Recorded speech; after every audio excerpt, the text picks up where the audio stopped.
Bismillahirrahmanirrahim. Assalamualaikum warahmatullahi wabarakatuh. Alhamdulillah, assalatu wassalamu ala rasulillah, amma ba'd. Bapak-bapak, saudara-saudaraku yang dimuliakan oleh Allah Subhanahu wa taala, alhamdulillah, segala puji bagi Rabb semesta alam yang telah mempertemukan kita pada ba'da maghrib ini, dan kita memohon kepadanya moga-moga disampaikan salawat dan salam kita kepada Nabi Muhammad sallallahu alaihi wasallam. Allahumma salli ala Muhammad wa ala ali Muhammad. Bapak-bapak, saudara-saudaraku yang dimuliakan oleh Allah Subhanahu wa taala,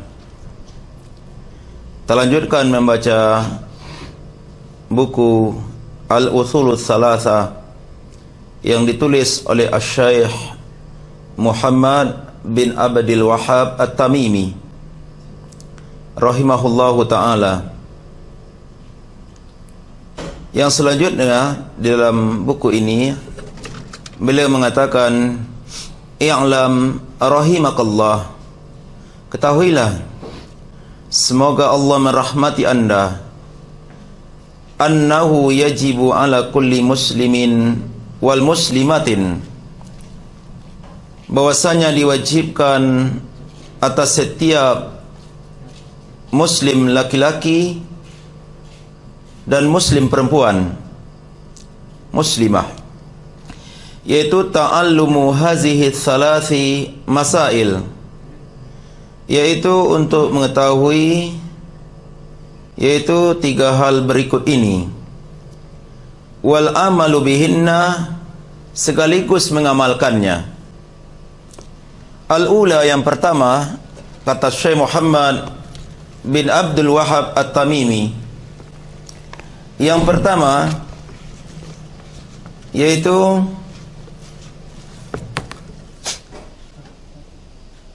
Anna Allah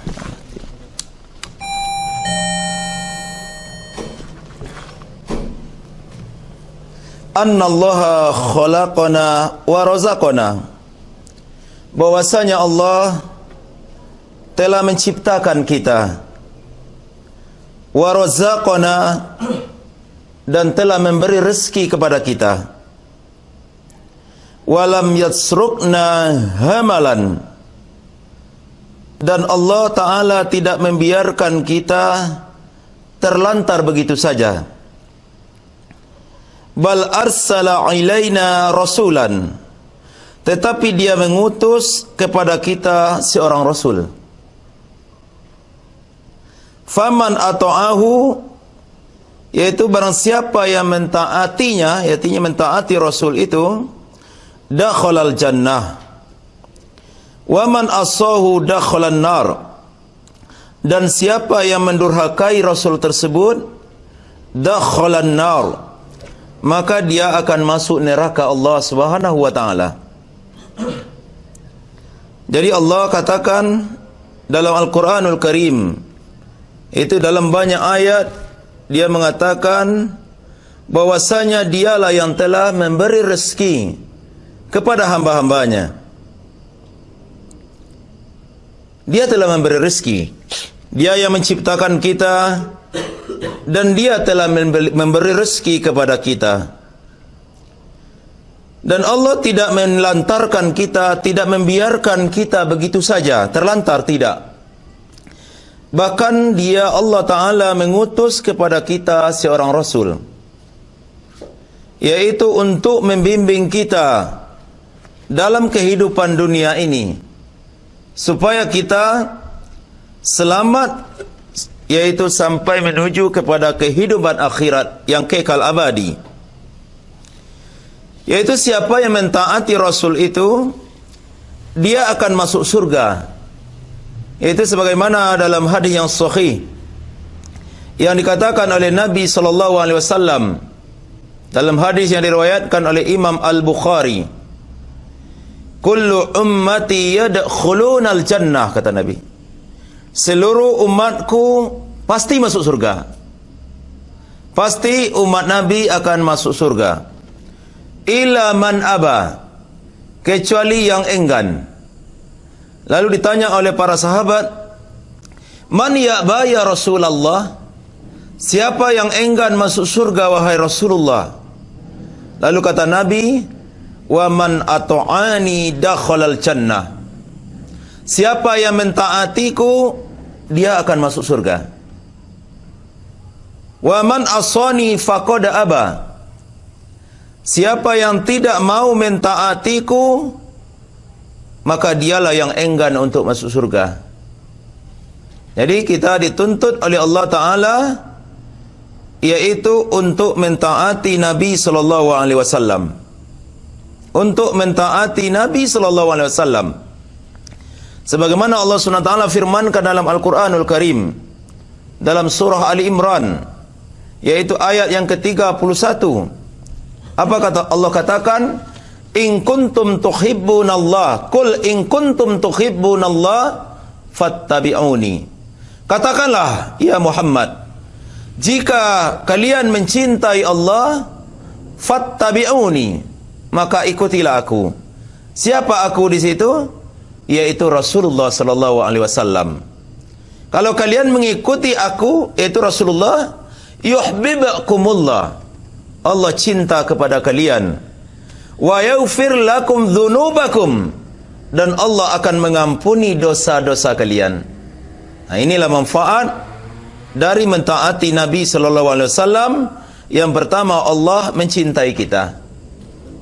Yang kedua, Allah berjanji akan mengampuni dosa-dosa kita.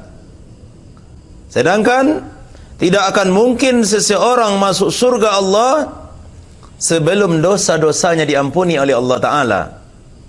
Sebab Nabi Adam alaihissalam, yaitu dengan satu melanggar aturan Allah, yaitu larangan Allah, dia dikeluarkan dari surga Allah Subhanahu wa Ta'ala. Mana mungkin kita dengan banyak dosa-dosa akan masuk ke dalam surga Allah Ta'ala. Tetapi tidak mungkin pula kita tidak berdosa. Sebab kata Nabi, yaitu kullu bani Adam khatta'un, seluruh bani Adam itu berdosa. Inna khairul khata'ina tawwabun, sesungguhnya sebaik-baik orang yang berdosa yang bersegera bertaubat kepada Rabbnya. Bagaimana supaya dosa-dosa kita diampuni oleh Allah?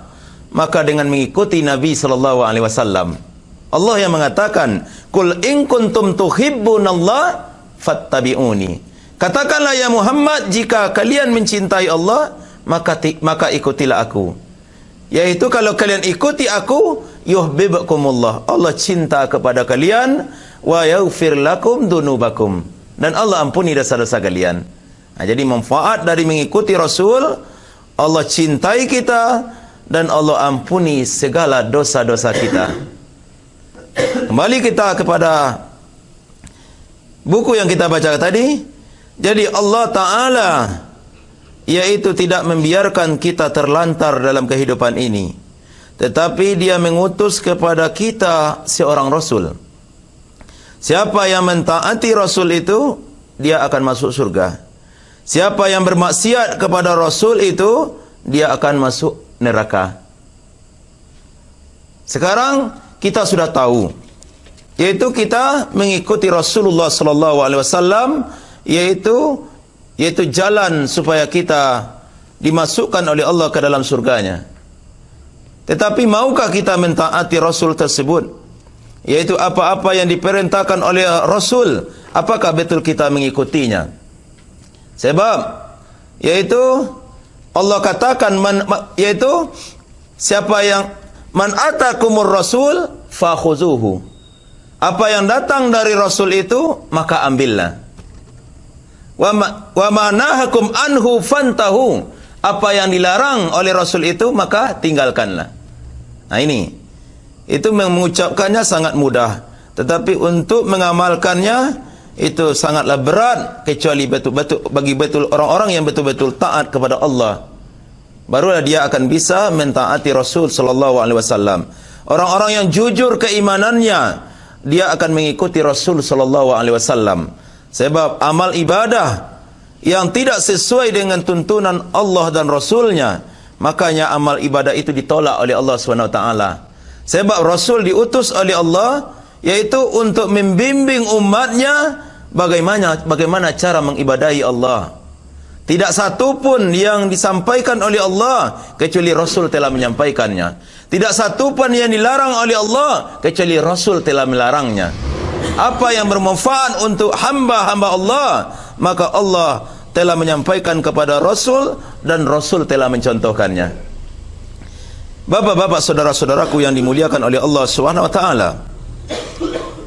Wa dalilu qauluhu ta'ala, dalilnya adalah firman Allah Subhanahu wa taala, yaitu di dalam Al-Qur'anul Karim, yaitu dalam surat Al-Muzammil ayat 15 dan 16. Itu di antaranya ayat yang mengatakan, yaitu wajibnya kita mentaati Rasul.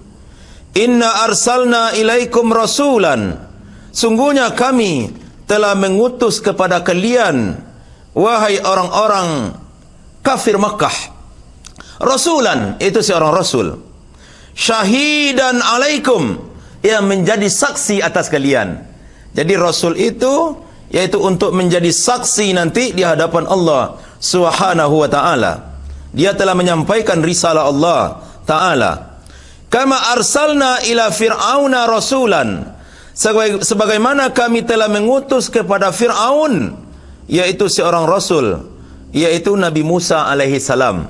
Setiap umat telah diutus oleh Allah seorang rasul. Kemudian fa'asa Fir'aunu rasula, maka Fir'aun itu mendurhakai rasul tersebut. Fir'aun mendurhakai rasul tersebut. Fa'akhadnahu akhdan wabila, maka kami azab Fir'aun itu dengan azab yang berat. Nah, ini Fir'aun diazab oleh Allah karena mendurhakai Musa alaihi salam. Tidak lain sebabnya Fir'aun diazab kecuali karena mendurhakai, yaitu Nabi Musa alaihi salam. Nabi Musa alaihi salam telah menyampaikan dakwah dengan penuh lemah lembut, yaitu sekalipun kepada pemimpin yang kafir, itu Fir'aun, seorang taghut. Itu salah satu dari taghut. Tetapi Nabi Musa menyampaikan dakwah kepada Fir'aun, yaitu dengan lemah lembut. Tetapi Fir'aun itu menolak, tidak menerima ajakan Nabi Musa alaihissalam karena sombongnya dia. Karena sombongnya dia, sampai dia mengatakan, Anna rabbukumul a'la, saya adalah Rabb yang maha tinggi. Sampai mengatakan dia seperti itu, dia mengatakan dialah Tuhan yang maha tinggi karena kesombongannya. Akhirnya Allah azab Fir'aun itu dengan azab yang berat. Jadi begitu juga kita umat Islam, kalau kita mendurhakai Rasul sallallahu alaihi wasallam, kita pun akan diazab oleh Allah SWT, sebagaimana orang-orang sebelum kita yang diazab oleh Allah karena mendurhakai para rasul. Karena mendurhakai para rasul. Begitu juga rasul-rasul setelah itu, yaitu diazab oleh Allah SWT karena mendurhakai rasul-rasul tersebut. Begitu juga rasul-rasul sebelumnya, yaitu mendurhakai rasul-rasul itu, yaitu umat itu diazab oleh Allah SWT, tanpa terkecuali untuk kita umat Nabi Muhammad sallallahu alaihi wasallam bisa saja akan diazab oleh Allah karena kita mendurhakai Rasulullah sallallahu alaihi wasallam. Baik di dunia, apatah lagi di akhirat, pasti kita akan diazab oleh Allah Subhanahu wa taala karena mendurhakai Rasulullah sallallahu alaihi wasallam. Bapak-bapak, saudara-saudaraku yang dimuliakan oleh Allah Subhanahu wa taala, apa bentuk kedurhakaan kita kepada Rasul sallallahu alaihi wasallam? Di antaranya kedurhakaan kita yaitu melanggar sunnah-sunnah beliau. Sunnah-sunnah beliau kita langgar. Itulah bentuk kita kedurhakaan kepada Rasul-Rasul. Yaitu seluruh Rasul berarti kita telah durhakai.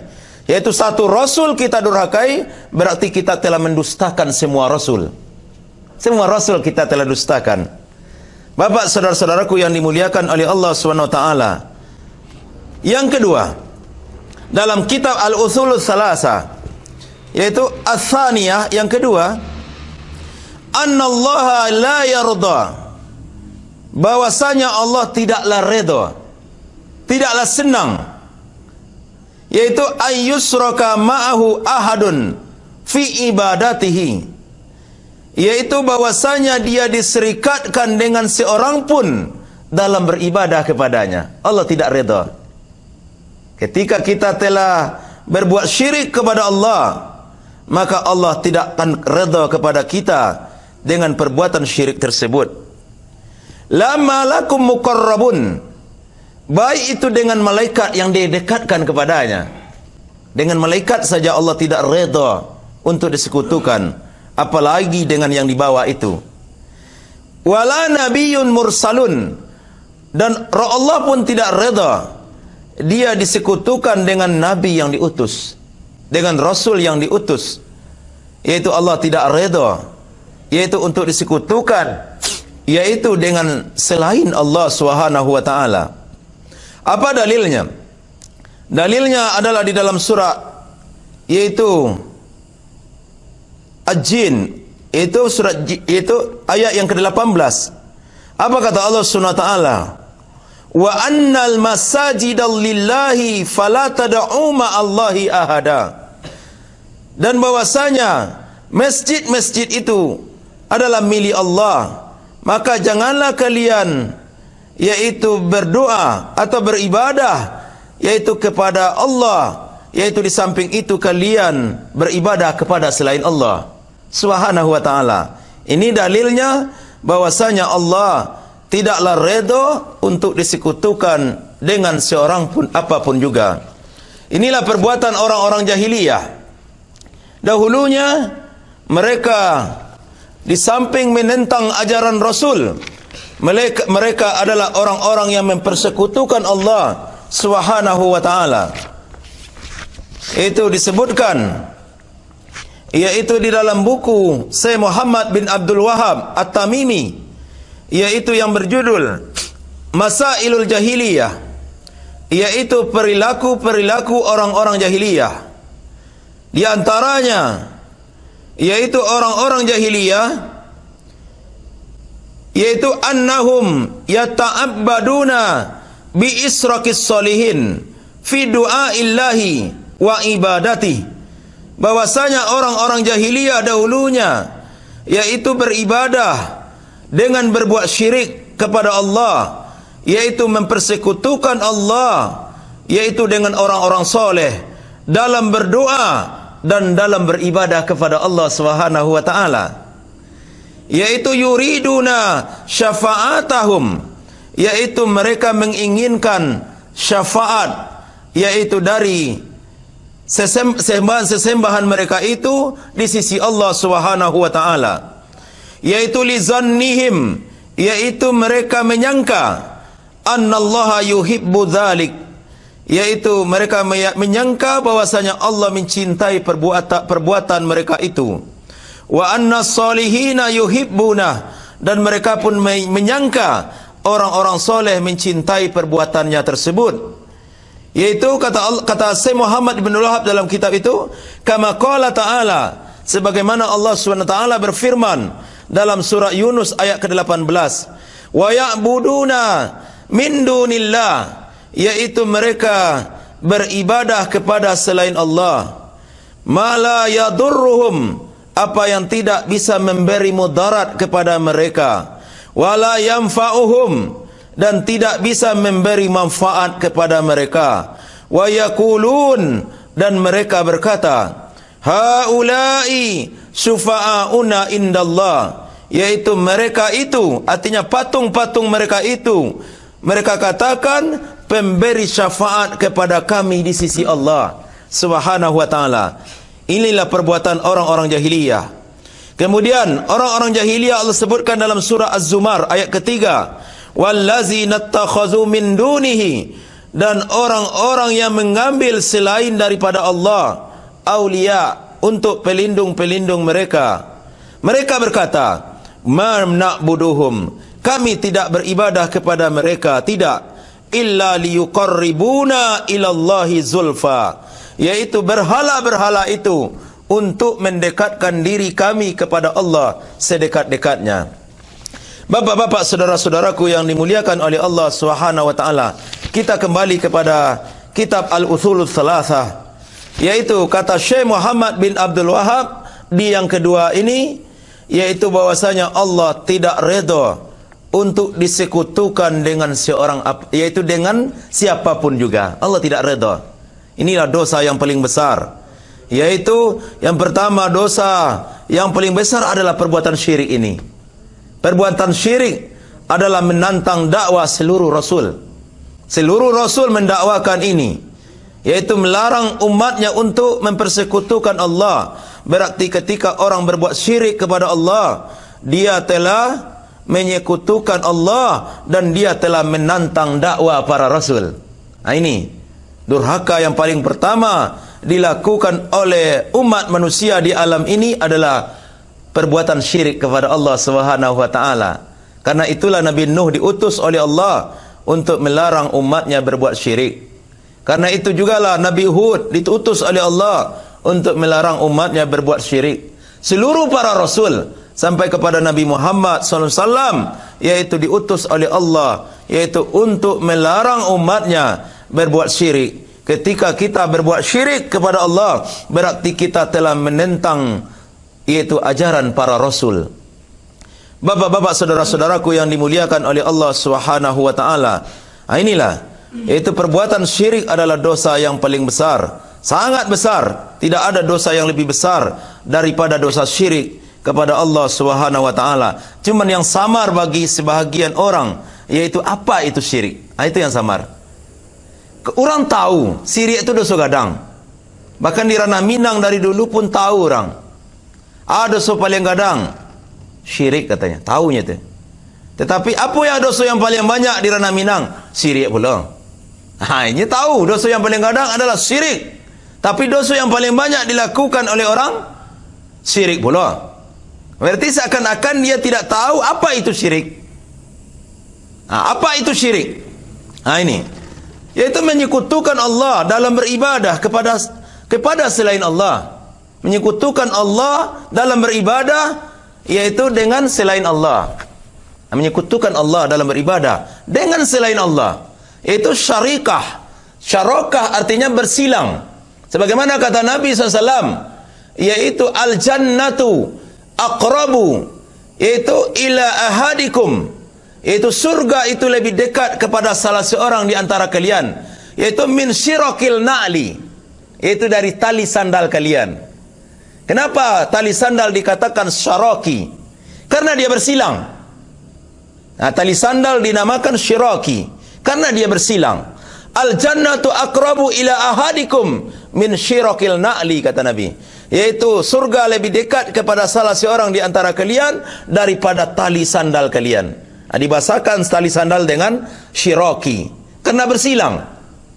Wan naru mithlu dzalik, dan neraka pun demikian, kata Nabi SAW dalam hadis riwayat Bukhari. Jadi tali sandal dikatakan syiraki, bersilang. Jadi orang-orang yang mempersekutukan Allah, yaitu bersilang ibadahnya. Dia beribadah kepada Allah dan beribadah juga kepada selain Allah. Bersilang ibadahnya, tidak tulus kepada Allah saja, tetapi bersilang kepada yang lain, bercabang kepada yang lain. Inilah syirik kepada Allah Subhanahu wa ta'ala. Dia berdoa kepada Allah, tetapi berdoa juga kepada kubur-kubur keramat, yaitu mereka menganggap kubur-kubur itu bisa memberi manfaat di sisi Allah, sebagaimana keyakinan orang-orang jahiliyah yang disebutkan dalam surah Az-Zumar tadi. Yaitu dalam surah Az-Zumar tadi, yaitu orang-orang jahiliyah itu tidak meyakini yaitu yang mereka ibadahi adalah berhala, tidak. Tetapi mereka katakan berhala itu mendekatkan diri mereka kepada Allah. Wallazina takhadhu min dunihi awliya, yaitu orang-orang yang mengambil selain daripada Allah untuk pelindungnya. Mereka berkata, "Ma na'buduhum," kami tidak menyembah kepada patung-patung itu. Tidak. Kami tidak menyembah kepada kubur-kubur itu. Tidak. Kami tidak menyembah kepada berhala-berhala itu. Tidak. Tetapi yaitu illa, melainkan liyuqarribuna ilallahi zulfa. Benda-benda itu, patung-patung itu cuman untuk mendekatkan diri kami kepada Allah sedekat-dekatnya. Inilah orang-orang jahiliyah. Sama dengan sebagian orang kuburiyun yang menyembah kubur. Ketika dikatakan kepada mereka, "Jangan kalian sembah itu kubur. Kami tidak menyembah kubur itu. Cuman kubur itu yaitu tawasul kami kepada Allah, untuk mendekatkan diri kami kepada Allah." Kusuk mereka berdoa di kubur. Sementara di masjid mereka tidak kusuk dalam berdoa. Tidak dekat kubur karamah, kusuk menangis-nangis dia berdoa. Itu di hadapan kubur tersebut. Ini perbuatan syirik akbar.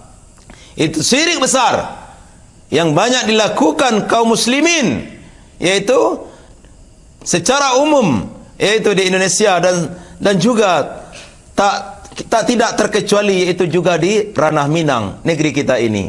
Kubur-kubur dikeramatkan. Itu seperti kubur Syekh Burhanuddin Ulaan, atau Syekh kubur yaitu Syekh Ibrahim Taram. Itu dikeramatkan.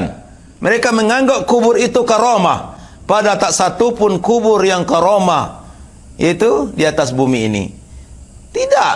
Orangnya memang karamah, bisa jadi waktu hidupnya dulu, tetapi setelah dia meninggal dunia, kubur itu tidaklah karamah. Kubur itu tidak boleh dikeramat-keramatkan. Tak boleh. Itu dosa besar itu. Berziarah boleh, tetapi kalau tujuan ziarah cuman untuk mendekat, yaitu untuk mengingatkan kita kepada kematian. Tujuan ziarah cuma dua. Pertama, untuk mengingatkan kita kepada kematian. Aksizur zikra halimil lazat, kata Nabi. Perbanyak oleh kalian mengingat sesuatu yang menghilangkan kelezatan, maksudnya adalah kematian. Dalam hadis yang lain dikatakan oleh Nabi, "Kafa bi mautikum zikra." Cukuplah kematian sebagai peringatan bagi kalian. Cukup kematian. Kalau sekadar itu untuk mengingatkan kita kepada kematian, kenapa harus kubur-kubur yang jauh kita ziarahi? Cukuplah kubur saudara kita, kubur ibu kita, mungkin kalau udah meninggal dunia, atau kubur anak kita, atau kubur nenek kita yang dekat-dekat kita. Cuma untuk mengingatkan kita kepada kematian. Yang kedua, tujuan ziarah kubur adalah untuk mendoakan orang yang dikubur itu. Untuk mendoakannya. Kalau itu tujuan kita, kenapa tidak kubur famili kita yang kita ziarahi? Kalau kubur-kubur karamah itu akan membahayakan nanti kepada akidah kita itu. Bahaya akidah awak jadi mereka itu. Sebab bisa dikelicikkan awak dari setan. Aku kubur karamah aku mah. Berdoa di siku makabur aku mah. Minta tolong ke syekh aku makabur aku mah. Ini perbuatan syirik kepada Allah Subhanahu wa taala. Bapak saudara-saudaraku yang dimuliakan oleh Allah SWT, Allah tidak reda yaitu disekutukan dengan seorang pun, baik dengan malaikat yang dekat kepadanya ataupun dengan nabi yang diutus oleh Allah SWT. Allah tidak mau disekutukan dengan itu, apalagi dengan yang dibawa itu, dengan jimat, dengan patung-patung, dengan kayu-kayu. Itu adalah seluruhnya adalah perbuatan syirik. Baik kita bernazar, menyembelih, berdoa hanya kepada Allah Subhanahu wa taala.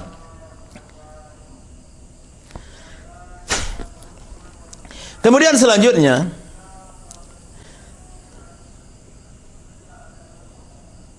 as-salisa, yang ketiga, anna man ata'a ar-rasul, yaitu bahwasanya siapa yang mentaati Rasul, wa wahhadallah, dan mentauhidkan Allah Subhanahu wa taala, la yajuzu lahu muwala, yaitu muwalatu man haddallah wa rasulah, yaitu dia tidak loyal, artinya tidak loyalitas, yaitu kepada orang-orang yang memusuhi Allah dan Rasulnya. Ini tandanya orang-orang yang mentaati Rasul, dia tidak loyal kepada orang-orang yang memusuhi Allah dan Rasulnya. Dia tidak loyal, dia tidak berkasih sayang kepada orang-orang yang memusuhi Allah dan Rasulnya. Inilah tandanya orang-orang yang mentaati Rasul. Dia tidak loyal kepada orang yang memusuhi Allah dan Rasulnya.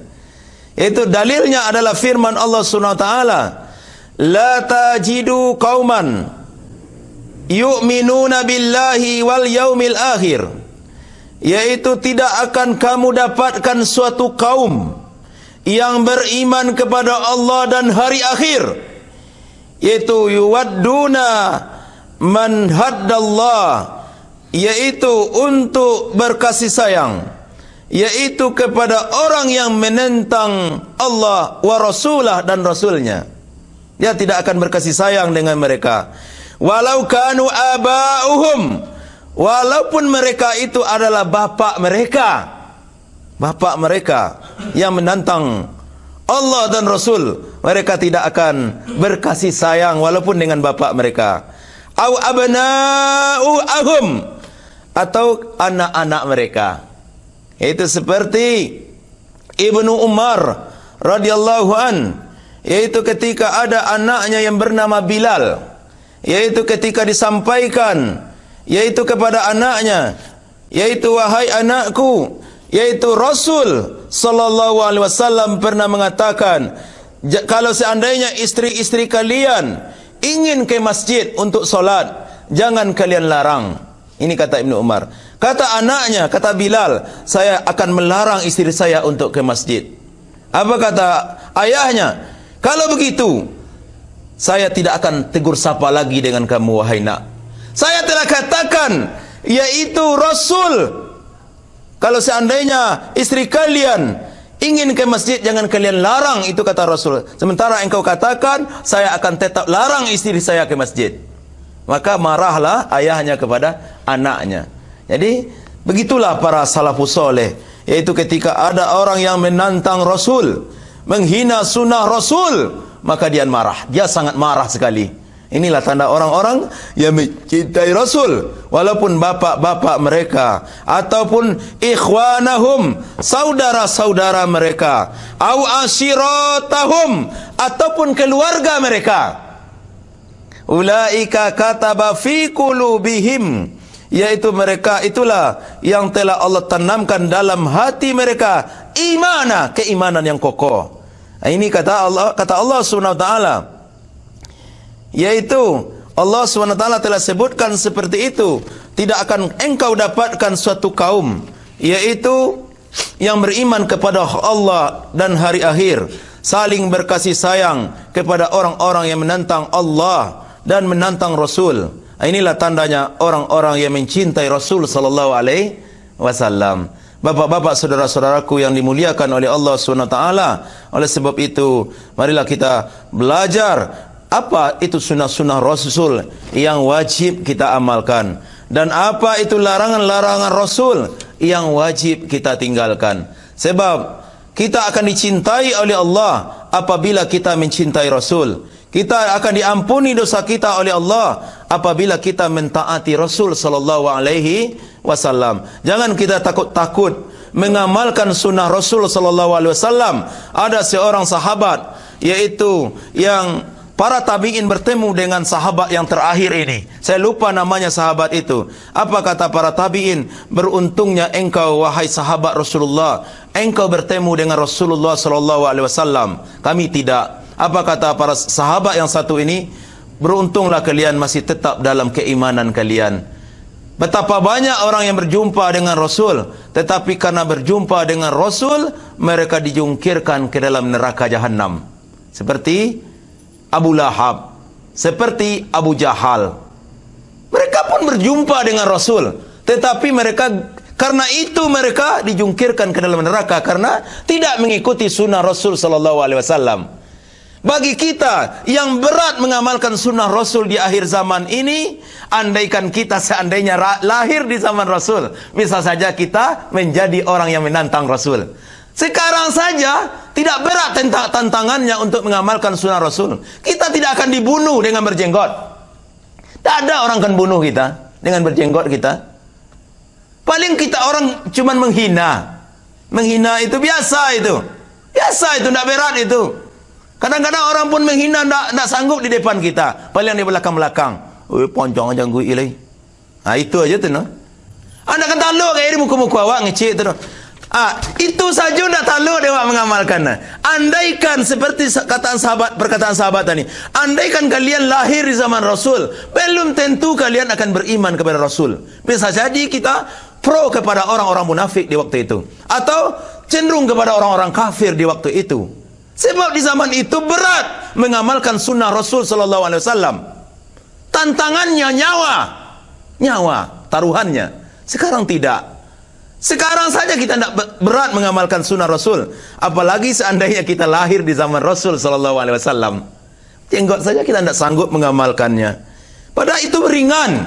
Itu pun dimudahkan oleh Allah Ta'ala, yaitu diilhamkan bisa jadi kepada pemerintah kita oleh Allah SWT. Pemerintah kita tidak melarang kita berjenggot. Kan itu berarti kemudahan dari Allah itu. Tak ada PNS dilarang berjenggot, tak ada itu. Boleh guru-guru berjenggot, boleh. Orang kantoran berjenggot, boleh. Sementara kita saja yang tidak mau untuk mengamalkan sunnah Rasulullah SAW. Padahal tentang jenggot tidak ada berbeda imam mazhab yang 4 itu tentang wajibnya berjenggot. Wajibnya berjenggot. Wajib hukumnya. Membiarkan jenggot tumbuh. Walaupun agak 2 lembar tumbuhnya, biarkan yang 2 lembar, 2 helai itu. Walaupun enggak 3 helai, biarkan. Tetapi kalau memang tidak tumbuh, berarti kita ditakdirkan untuk tidak berjenggot, tidak apa-apa. Ditakdirkan kita untuk tidak berjenggot, tidak apa-apa. Tapi seandainya kalau tumbuh, biarkanlah. Mana yang jenggot, kata para ulama, itu bulu yang tumbuh di pipi sampai itu ke dagu kita ini. Itu jenggot itu. Dari sini itu namanya jenggot. Dari sini sampai ke sini, itu jenggot itu seluruhnya. Tidak siku saya janggut nah. Tapi sini. Orang-orang yang menentang jenggot seperti LDII, yaitu LDI mengatakan jenggotnya cuma sedikit saja. Katanya itu perbuatan Ibnu Umar katanya. Yaitu ketika umrah dulu, yaitu dia genggam jenggotnya sampai segenggam dia potong katanya. Memang itu ada perbuatan Ibnu Umar. Tapi orang LDII ketika dia genggam jenggotnya dipotongnya di atas. Ini menyelisih perbuatan Ibnu Umar sebenarnya ini. Di atas dipotongnya. Dan siku orang. Dia teh. Babi jadi ilih. Itu kecil-kecilnya dalilnya. Itu Ustaz LDII yang ngomong seperti itu. Kenapa bapak jenggotnya sedikit? Dulu kan panjang dulu saya lihat. Kan perbuatan Ibnu Umar sampai segenggam dipotong katanya. Potongnya sini pak, bukan sininya.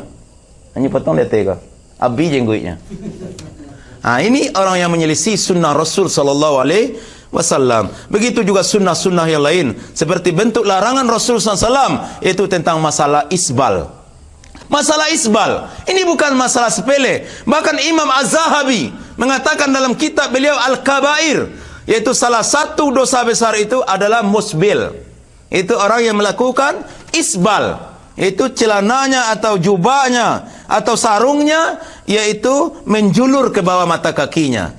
Ma asfala minal ka'bain minal izari fa finnar, kata Nabi. Yaitu pakaian seorang mukmin, yaitu yang menjulur ke bawah mata kakinya, tempatnya di neraka. Ini banyak hadis yang mengatakan seperti itu, bahwasanya isbal adalah dosa besar. Ini bentuk larangan Rasul SAW. Sementara kita takut untuk mengamalkan seperti itu. Buru awak itu dia tiap panas rawa awak. Itu hanya bisikan-bisikan syaitan sebenarnya. Syaitan menyuruh kita untuk berbuat dosa dan maksiat. Setan telah berjanji untuk menggelincirkan manusia, yaitu sampai hari kiamat. Syaitan telah berjanji karena dia telah dikutuk oleh Allah, yaitu ketika tidak mau sujud kepada Adam. Wa idz qulna lil malaikati isjudu li adama fasajadu illa iblis. Yaitu ketika Allah menyuruh sujud para malaikat kepada Adam, sujud para malaikat kecuali iblis.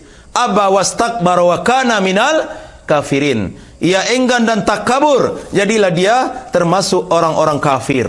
Maka semenjak dia dilaknat oleh Allah, dia berjanji untuk menggelincirkan manusia supaya hamba-hamba Allah merubah ciptaan Allah Subhanahu wa taala. Di antara bentuk merubah ciptaan Allah adalah jenggot. Itu jenggot, merubah ciptaan Allah. Ditumbuh oleh Allah awak cukur. Kecuali yang lain yang disunahkan fitrah manusia, yaitu seperti memotong kuku, itu memang diperintahkan. Diperintahkan oleh Nabi memotong kuku, memotong kumis. Itu diperintahkan oleh Nabi. Bahkan mencukur bulu kemaluan, iaitu mencabut bulu ketiak. Itu disunnahkan oleh Nabi sallallahu alaihi wasallam. Bahkan A'mas Sulaiman bin Mihran, yaitu ketika orang menyampaikan kajian bid'ah di masjid ketika itu, A'mas Sulaiman bin Mihran waktu itu, yaitu dia putar-putar dekat masjid, dekat majlis bid'ah itu. Orang mengambil pengajian tentang bid'ah, menyuruh orang berbuat bid'ah. Berzikirlah dengan bersama-sama. Ini perbuatan-perbuatan bid'ah disampaikan oleh ustaz itu. Ketika itu Sulaiman bin Mihran waktu itu mencabut bulu ketiaknya dalam masjid itu. Cabut-cabutnya bulu ketiaknya. Apa kata syekh bid'ah itu, alul bid'ah itu? Wahai Sulaiman bin Mihran, engkau cabut-cabut bulu ketiak engkau dalam masjid. Apa kata Sulaiman bin Mihran? Yaitu yang saya lakukan adalah sunnah Rasul, sementara yang engkau lakukan adalah bid'ah. Yang saya lakukan ini sunnah Rasul, sementara yang engkau lakukan adalah bid'ah. Ini kata Sulaiman bin Mihran. Jadi kalau nampak orang melakukan bid'ah, nak bahala kau cabut lah ketiak. Yang ambo lakukan kau sunnah kau, sementara yang kalian lakukan adalah bid'ah. Ini kata Sulaiman bin Mihran. Itu Sulaiman bin Mihran dikenal dengan A'mas, ulama besar yang dia buta matanya. Itu dia cabut-cabut bulu ketiaknya ketika dia mendengar ada majlis bid'ah di masjid. Ada majlis bid'ah di masjid. Bapak saudara-saudaraku yang dimuliakan oleh Allah SWT, jangan kita takut mengamalkan sunnah Rasul sallallahu alaihi wasallam. Amalkan sunnah Rasul, Allah akan cintai kita. Jangan kita sayang, jangan kita kasih, yaitu kepada orang-orang yang menentang Allah dan Rasulnya. Kalaupun kita tidak sanggup untuk menentang secara langsung, mungkin dengan hati kita suka orang-orang yang menentang sunnah Rasul itu. Benci kita melihat orang-orang yang menentang sunnah Rasul sallallahu alaihi wasallam. Itulah bentuk iman kita. Sebab kata Nabi SAW, kalau kalian melihat kemungkaran, rubahlah dengan tangan pabiyadi, dengan tangan kalian, dengan kekuasaan kalian. Kalau kalian tidak sanggup, rubahlah dengan lisan kalian. Kalau tidak sanggup juga, rubahlah dengan hati kalian. Membenci perbuatan-perbuatan maksiat itu, itulah bentuk kita, yaitu cinta dengan sunnah Rasul sallallahu alaihi wasallam. Bapak saudara-saudaraku yang dimuliakan oleh Allah SWT, semoga ada manfaatnya kajian kita ba'da maghrib ini. Kita akhiri dengan doa kafaratul majlis. Subhanakallahumma wa bihamdika asyhadu an la ilaha illa anta astaghfiruka wa atubu ilaik. Assalamualaikum warahmatullahi wabarakatuh.